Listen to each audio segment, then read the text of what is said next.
Thanks for joining us.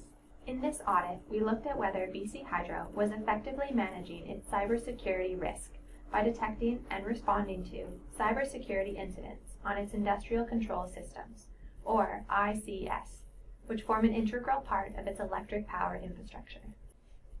Overall, we found that BC Hydro is effectively managing cybersecurity risk for its system components that fall under the mandatory standards, but not for most components outside of the standards. To be fully effective, BC Hydro needs to address the cybersecurity risks to its entire electric power infrastructure. BC Hydro's electric power system is essential to our lives and the economy.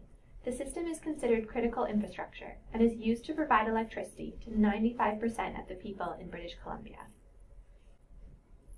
The BC electric power system is part of an interconnected grid with Alberta and the Western United States. To protect BC's electrical system from major failures and to help prevent a power failure in BC cascading to utilities in other jurisdictions, BC Hydro must comply with mandatory reliability standards that are accepted across Canada and the United States. The standards focus on ensuring the reliable operation of the power system as a whole, but they don't cover all components. In this audit, we focused on BC Hydro's industrial control systems, which forms an integral part of its electric power infrastructure. We looked at this area because globally, the energy sector is one of the most attacked of all critical infrastructure sectors. Also, we know that cybersecurity is no longer only about prevention, but also about quickly detecting and responding to attacks, because some are almost certain to get through. In the audit, we found that BC Hydro is detecting and responding to cybersecurity incidents on its electric power system for components covered by the mandatory reliability standards. But BC Hydro needs to expand its detection efforts to include the system components that don't fall under the mandatory standards, because these are also vulnerable to cybersecurity threats.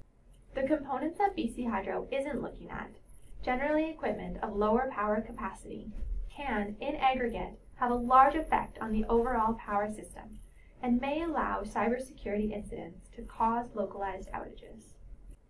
A strong capability for cybersecurity monitoring and response is fundamental to good cybersecurity practice. As such, we made 3 recommendations to BC Hydro in our report.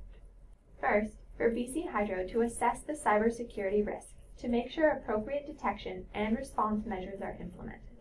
Second, for BC Hydro to maintain an inventory of its hardware and software components, regardless of whether they fall under the mandatory standards. And third, for BC Hydro to implement detection mechanisms and monitoring in real time for unusual activity on industrial control systems and devices not currently under the mandatory standards.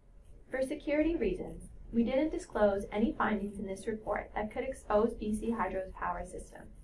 Instead, as with most audits we conduct of this nature, we provided BC Hydro with a detailed technical report of our findings and recommendations.